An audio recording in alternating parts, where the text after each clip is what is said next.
guys, it's Brittany if you're new here. If not, thanks for coming back. Sorry if I'm talking a little bit weird. I just got back from the dentist, so like half my mouth is numb, but whatever.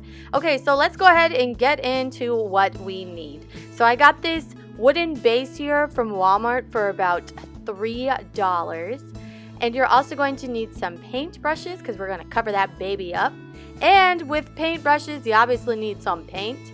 I wanted it to look like worn rustic wood, so I got this gray, and then you're going to see the technique later that I use with the white to kind of stripe it and make it look like a birch wood. I think that's the type of tree I'm talking about. I don't know, I'm just really talking out of my butt right now about that.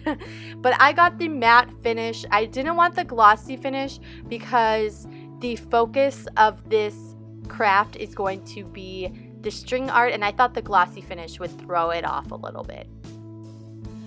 I got these nails. They're wire nails. They're 16 gauge, 1 1/4 inch. If you can probably read that. You guys, I don't even know. But I also got these at Walmart. Super cheap. I believe they were under $1. And I forgot to mention that the paint was 50 cents a piece. And then I had those brushes. So this is really good to keep this craft under $10. You're going to need some embroidery thread. I picked this blue color because I really like the way it looks, especially up against the gray, but you can go with whatever you need. Here I'm showing 2 because I wasn't quite sure how much I needed, but honestly 1 was just enough.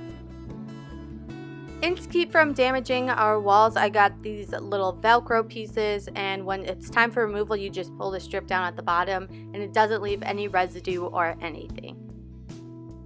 The first thing you'll want to do is completely paint your wooden piece here. It took me about 3 coats, which is good because this paint is actually very quick drying.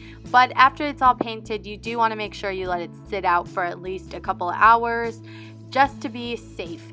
And you're going to want to get in. It's really helpful to get an angle brush to get these ridges along the sides. Then you're going to take your white and paint on some lines. You can go all the way across. I did a mix and a variety of things and on different sides because you want it to look random because, I mean, look at nature. It doesn't have perfect lines all the time. And once you're done with that, to kind of tone down that white, I went back over with the gray, just a very light layer. There's not as much product on my brush as there was when I was painting the base. And when you're waiting for that to dry, go ahead and go onto a search engine, whichever one you prefer, and search for an outline of the type of animal you want to do. So I wanted to do a deer, but I gave the generic title of a woodland creature because I do think this would be really cool if you did like a fox or an owl or a squirrel or whatever else you find in the woods. And you want to find one that's going to be big enough. That was my hardest problem, was I kept finding a bunch of really small ones.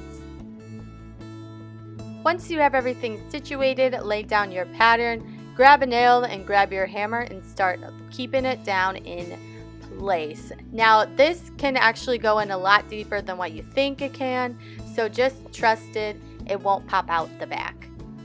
And once you are done hammering, you're going to rip out the pattern. Now don't worry, it's just as easy as it looks here. If you have any parts that are a little bit harder to get out, you can get like tweezers.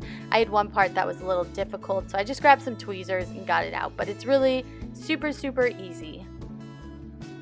And now you can bust out your string and just tie a little knot around one of the nails and weave it around the outline of the animal first before we go in, just to make sure we see where we can weave between.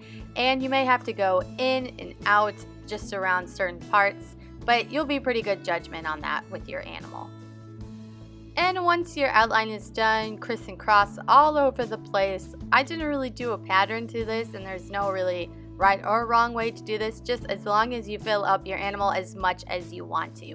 And like I said before, I only used one of my embroidery strings and I didn't even use all of it. But once you are done, just do what you did with the first nail when we first put our string on and tie a knot around whichever nail you choose. Once you're all done, add your adhesives. Now I put one side down first and then I put the corresponding side on top of it just so I can make sure I got a pretty straight look once I put it on my wall. But you can do whatever you need to. You may have a way better eye than I do to make sure stuff's straight when you initially put it on, but whatever your dang heart desires. Alright y'all, that's all I have for you today. Thanks for joining me. Be sure to hit that red subscribe button if you want to, and like this video so I know this is the kind of stuff y'all like. And I hope y'all have a blessed and beautiful day. Hope to see you next time.